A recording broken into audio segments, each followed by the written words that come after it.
Nimekuja hapa kuwaambia hivi. Kwanza karibuni katika channel yako. Kwa majina ni Betty, natoka Kibarua, lakini hii message lazima niwapatie. Wale ambao ni wageni, karibuni sana, na wale ambao ni wa kitambo, most welcome. Kama kawaida nawapenda. Sasa basi nimekuja na hii neno moja. Wanawake mwache kupeana nyuma.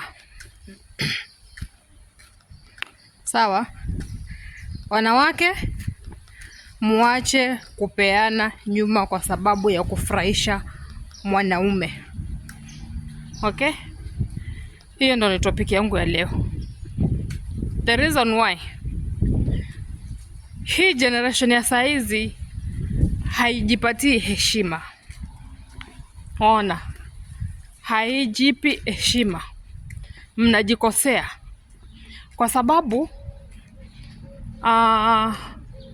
wanaume wa saizi ni kambe wachezea akili. Kwanza anataka umfanyie venye yeye anataka,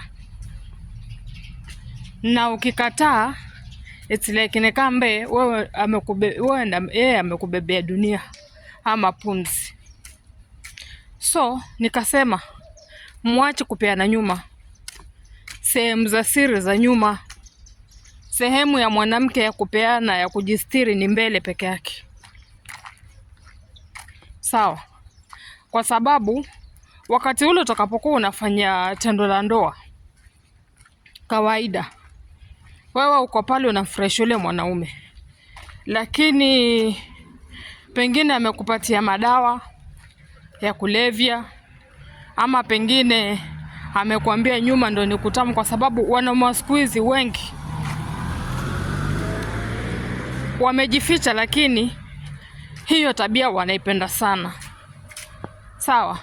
So mtu kama huyo akikukujia, anakukujia na njia nyepesi tu. Tujaribu tuone venye naonja. Si kujaribu, hiyo ni kitu yeye ameshazoea huyo mwanaume. So akikupata wewe kama uko very naive, hujielewi, unasema siuache nijaribu, anakuharibu. Kwanza utakuwa huwezi kushikilia mavi. Sawa? Utakuwa huwezi kushikilia choo, not unless utafuta vile vibatoni vya kuziba matako. Sawa? Pili, wakati ule ambao utakuwa umeolewa na bwanako, sasa wakati wa yeye na wewe kufanya tendo la ndoa, mnakutana, alafu mnafanya ile style ya nyuma, ile ya umbwa style.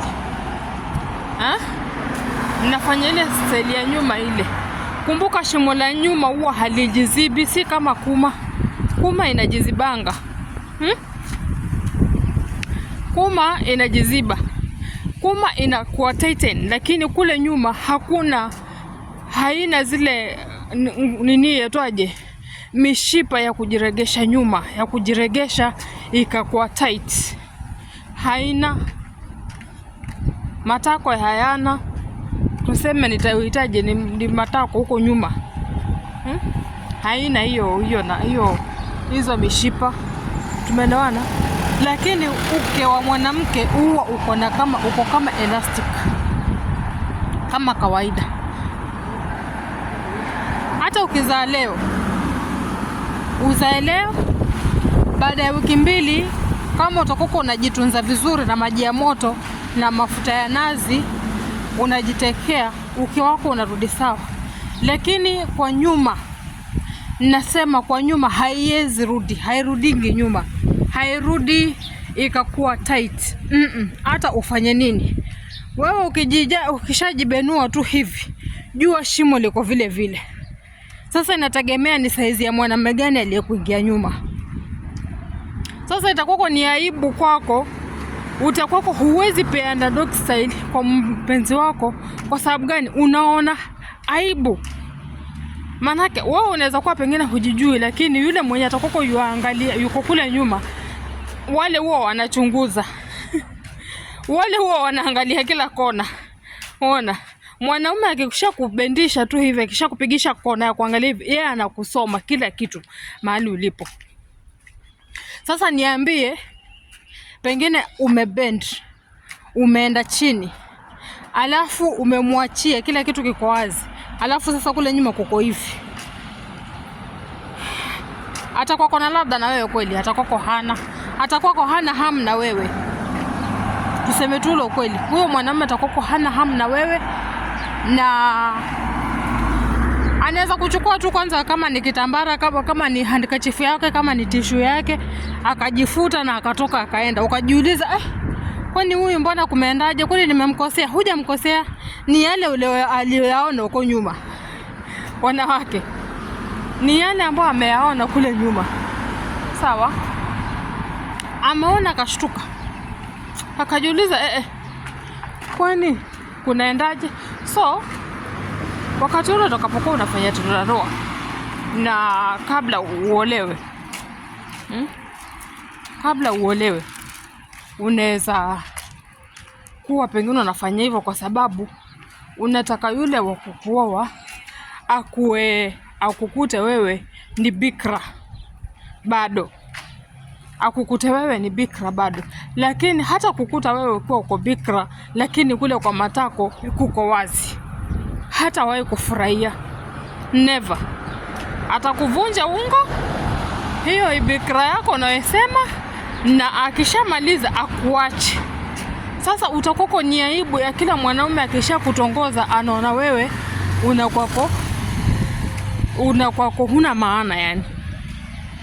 Sawa? So haina haja. Mwambie mwanaume, mimi hiyo kitu siwezi fanya. Ukiona uwezi kunipenda venye niko, ama kuenda katika hali ya kawaida, then haina haja mimi na wewe tufanye nini? Tuwe pamoja. Very simple. Kama ni wa kukuelewa atakuelewa. Kama yupenda matako aende kwa mtu mwingine mwenye ambaye anapenda matako. Lakini kama hujawahi kufanya kabisa, asiwahi kukudanganya. Mwanamume asiwahi kukudanganya. Sawa, manake wengi wao ambao wanapenda hiyo kitu ni wale ambao wanadada wanaume kwa wanaume tayari. So ashazoea hiyo kitu, na hata akikuja kwako wewe, kama hutampatia huko nyuma, hata furahia, hana hisia, ona, hana zile feelings, hazimshiki kwa sababu amezoea matako, amezoea mwanamume mwenzake. So itakuwa ni ngumu kwako